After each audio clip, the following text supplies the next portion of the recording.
Gabii was an ancient city of Latium, located 18 kilometers due east of Rome along the Via Praenesttina, which was in early times known as the Via Gabina. It was on the southeastern perimeter of an extinct volcanic crater lake, approximately circular in shape, named the Lacus Gabinus, and then during later times called the Lago di Castiglione, Lake of the Fortification, after Castiglione, a medieval tower erected on the site of the ancient Acropolis, or Arx, of Gabii. An acropolis is adjacent on that side of the lake. At present, the former lake is entirely agricultural land. The ruins of the ancient city project from the fields next to the cliffs overlooking it, on both sides of the Via. A municipium in Roman times, Gabii is currently located in the frazione of Osteria de Laura 10 kilometers from the comune of Monte Compatri, of which it is a part, in the province of Rome, region of Lazio. The site is under new seasonal archaeological excavation. Historical geography. To what degree the lake was sedimented in ancient times remains unknown. Some of the earliest huts are down in the crater. Two streams flowing north to south flank the lake on the west, the Fossa dell'Ora, and the east, Fossa di San Giuliano. These originated in another body of water, believed to be Lacus Regulus, on the south side of the road. The streams cut the road on either side of Gabii and were crossed by bridges. In other words, Gabii was constructed at a defensible location on an isthmus between two lakes. The isthmus was isolated by streams on either side. The quadrangle so formed contained its own water supply and straddled a major route on the east flank of Rome. It could not, as history demonstrated, be ignored by Rome. The two streams flow north to the Ania River, which flows west into the Tiber River on the north side of Rome. In 1846 Gell reported that the Ossa came from a large marshy plain, extending almost to the Via Labicana, passing by Lake Gabino. It was connected to the latter by artificial canals, which were in the process of draining the lake. The water of the lake has been very much lowered by this canal, and more draining is yet in contemplation. Although there are already many square miles of uncultivated ground in the vicinity, the draining of the lake was a project of the Borghese family, which had purchased it in 1614 from the Colonna family. Blewit's handbook was able to report in 1850. The lake was drained a few years ago by Prince Borghese, who has converted it from the state of a pestilential marsh into a district of great fertility. Near the river a small inn had been placed, the Osteria de Laura, north of which was the main necropolis of Gabii. The habitation today has expanded into the center of a frazione. The marshy plain was the last trace of the quasi-legendary lake near which the Battle of Lake Regillus decided whether the Roman Republic would continue or the kings of Rome would be restored by the intervention of the Latin League, to which Gabii belonged. The site of the battle is still a matter of dispute, which, on the unwarranted assumption that the location of the battle reveals the location of the lake, has extended into a dispute over the location of the lake. To modern topographers, the deep lake basin, now kept dry, and the aqueducts that drew water, and still draw water, from its sources leave no doubt that the lake was located in the basin. Lake Regillus varied in size and depth over the centuries but was certainly between the Via Labicana and the Via Praenesttina east of Finocchio in north of Colonna, the last remnant at Pantana Borghese having been drained by the Borghese family in conjunction with the restitution of the first part of the Aqua Alexandrina as the Aqua Felice under Pope Sixtus V in the years 1585 to 1587. The two roads joined on the outskirts of Rome. The Pantana was the low point. From springs on its hillside exuded the water that filled the lake. During the 1,000 years of the post-classical period, a much smaller Rome had lived on a greatly reduced water supply due to the broken and unrepaired aqueducts.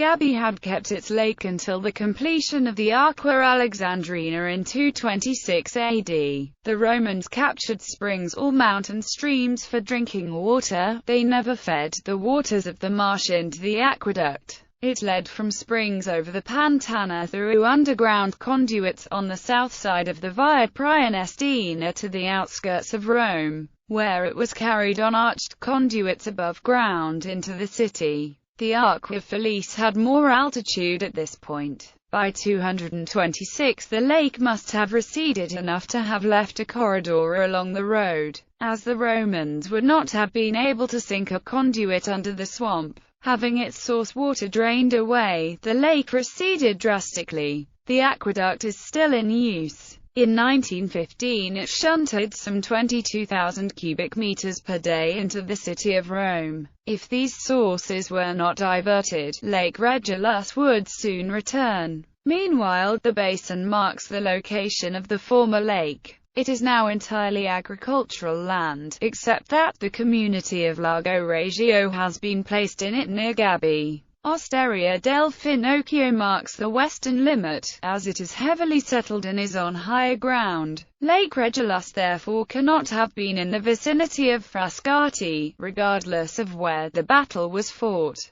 Prehistory. Scattered surface pottery has been found from the Middle Bronze Age outside the necropolis located below Castiglione, from which nothing can be deduced concerning the settlement at Gabii. The Late Bronze Age is missing. The Final Bronze Age is represented by minimal laterite material around the inside of the crater on the southern side, indicating low-density settlement at the water's edge there. Definitive settlement at Gabii is believed to have begun with glacial IA when the cemeteries of Castiglione, some 60 tombs of only IIA, and Osteria dell'Ora, over 600 tombs primarily of II and III, and some of IV, began. Both of these necropoli are dated entirely before the foundation of Rome and well before the classical city of Gabii. The location of the settlements producing these cemeteries was an issue of some mystery until aerial reconnaissance revealed a string of 6 Iron Age hamlets on the isthmus and more along the ridge to the east. Glacial IIA is regarded as pre-urban and IIB as proto-urban, that is, at some time during 830–730 BC the settlements acquired a common geopolitical identity. By the end of IV the name Gabii must have been in place as the name of the city, as by then the history was well into the events of its legends. The most archaeological work has been done on the cemetery of Osteria dell'Ora. The tombs are divided into 14 groups,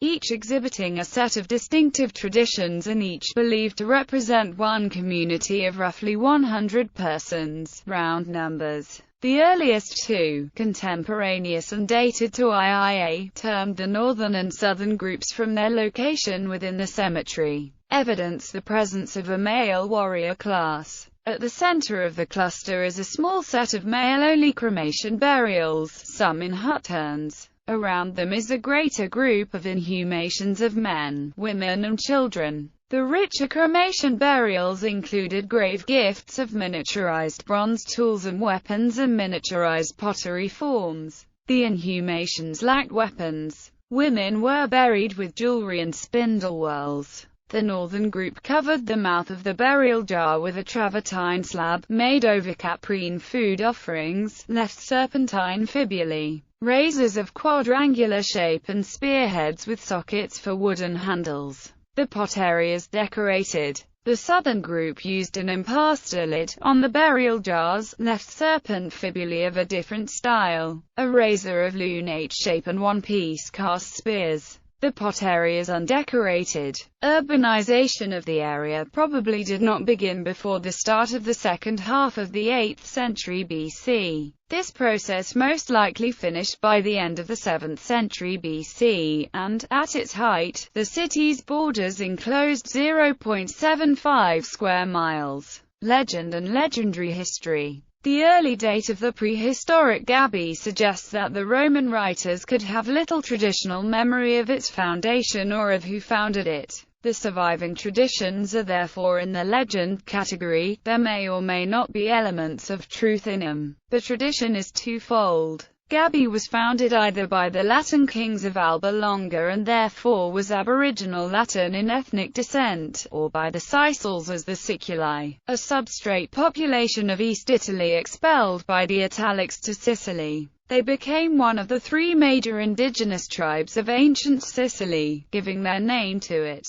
The legend of a Siculian foundation of Rome comes from fragments of early Roman annalists, who asserted that the Siculi occupied several cities of Latium before the arrival of the Aborigines. Rome, Tibur, Fescenium, Falerii, Antemnae, Caenina and a few others. Gabii is mentioned as one of them by Gaius Julius Solinus. According to him, two Siculian brothers founded it and named it by combining their names, Galatus and Bins. Fanciful etymologies such as the above are not taken seriously, but there is a sober case for a Sicilian and Siculian influence on early Latium. For example, the Cloali claimed to be from Alba Longa and used the cognomen Siculus. Prisons called Lautumia were cut into the sides of the early Capitoline hill. Syracuse used quarries, called Latomerai, for a similar purpose. Most of the similarities can be attributed to an influence on early Rome from Greek Sicily. However, the case of a Sicule substrate also is possible. Plutarch relates the legend that Romulus and Remus were raised by Faustulus, the servant of Amulius, in Gabii, where they learned everything from literature to the use of Greek weapons. From there they went on to found Rome. War with Rome under Tarquinius Superbus. The Latin League was brought under Roman jurisdiction by the last king of Rome, Lucius Tarquinius Superbus, addressing their council and claiming that,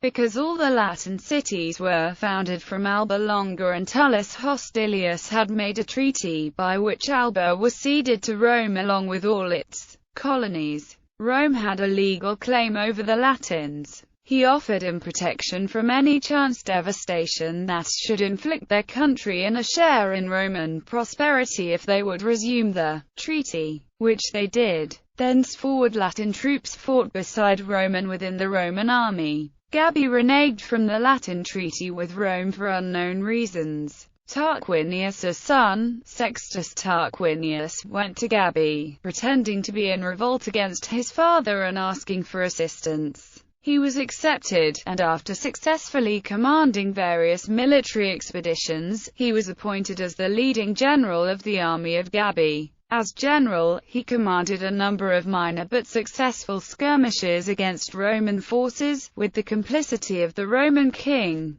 He sent a message to the king asking what to do next. Receiving the messenger in the garden, the king said nothing at all but strolled around lopping off the heads of the tallest poppies with a stick. Sextus took this to be a message to destroy the aristocrats of Gabii, including Antistius Petro, whom according to legend Sextus accused of plotting with Tarquinius Superbus. Sextus returned to Rome dead or alive, thereby provoking the Gabians to stone Antistius to death. Tarquinius Superbus was able to take advantage of the ensuing confusion and bring Gabii into submission without battle. Dionysius of Halicarnassus states that Tarquin was lenient with Gabii, and their subsequent treaty, whose original text was written on a bullock's skin and draped over a wooden shield, was said by Dionysius of Halicarnassus to be still extant in his day in the Roman temple of Sancus.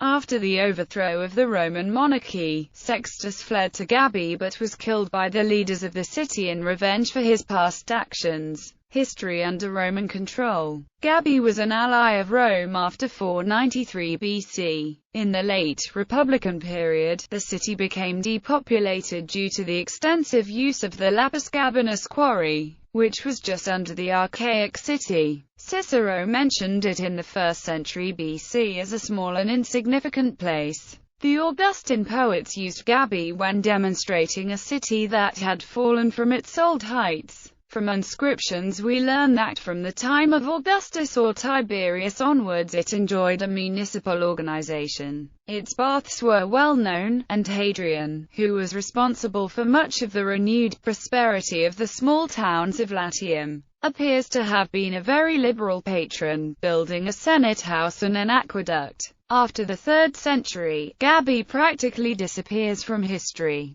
though its bishops continue to be mentioned in ecclesiastical documents till the close of the 9th century. Cultural influences. Gabii's importance in the earliest history of Rome is also apparent elsewhere. The adoption of the Cinctus Gabinus by the Romans for certain ceremonies. The unique role it played for the augurs as seen from the specific term ager gabinus used by these priests, and its presence in a Roman formula of devotia. Archaeology. Temple of Juno. The most conspicuous ruin remaining at the site of Gabii is a temple, generally attributed to Juno, which had 6 Ionic or Corinthian columns in the front and 6 on each side, excluding the back. The temple was composed of a single room, and it was made of lapis gabinus, a fire-resistant rock that was found in the quarries around Gabii and that also made its way into some of the buildings of Rome itself. The temple was situated in the middle of a podium, which had a colonnade of Doric columns along the back and extending around the sides. This colonnade stood in front of rooms of unknown function, perhaps multifunctional, for such uses as temple shops.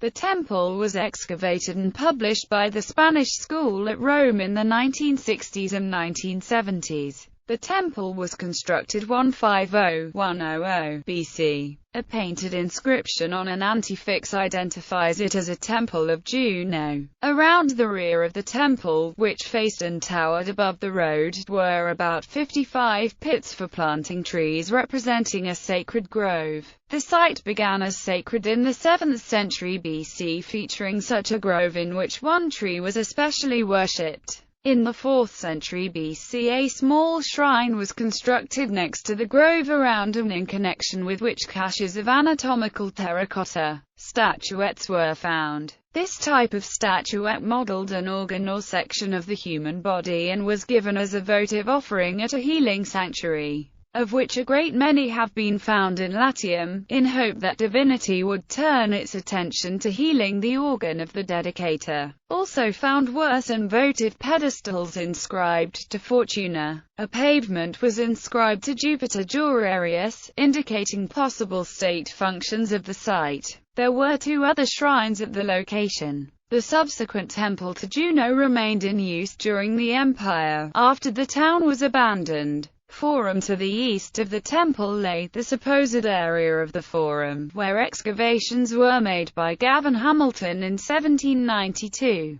Hamilton discovered a large cache of statues that were initially placed in the Borghese collection, although many of them subsequently were carried off to Paris by Napoleon, and still remain in the Louvre. The statues and busts are especially numerous and interesting. Besides the deities Venus, Diana, Nemesis, etc., they comprise Agrippa, Tiberius, Germanicus, Caligula, Claudius, Nero, Trajan and Plotina, Hadrian and Sabina, Marcus Aurelius, Septimius Severus, Geta, Gordian III and others. The inscriptions relate mainly to local and municipal matters. Tower of Castiglione. The citadel of Gabii is now marked by the ruins of the medieval Tower of Castiglione. Fieldwork. Since the 1990s, new fieldwork has been undertaken to the east of Gabii along the lines of the ancient city wall, where a sanctuary has been excavated by Marco Fabbri close to one of the city's gates. Other work at the site has been carried out by Stefano Musca, the local inspector of the Superintendenza Special per i Beni Archeologici di Roma.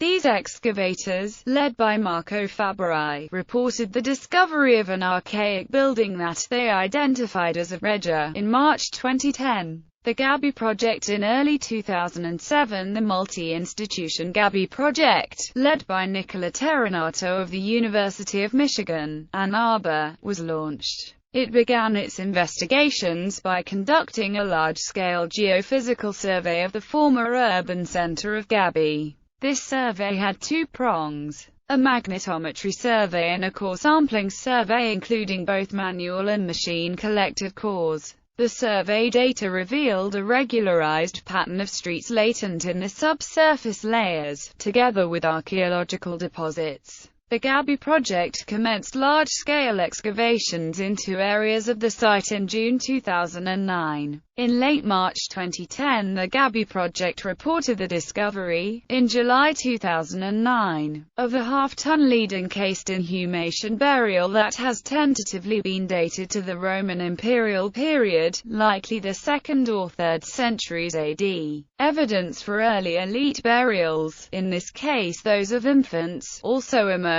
in 2009, suggesting the development of social hierarchy in the 8th through 6th centuries BC. The discovery of an important but fragmentary Republican Latin inscription also came in 2009 and was published in 2011. The excavations of the Gabii project continued in 2010 and 2011, during which time substantial portions of several ancient city blocks were brought to light, not only as evidence for multi-period infrastructure clearly present, but the remains of urban architecture of the later 1st millennium BC have also become apparent. The award of a major collaborative research grant from the National Endowment for the Humanities supports the next phase of excavations from 2012 to 2015.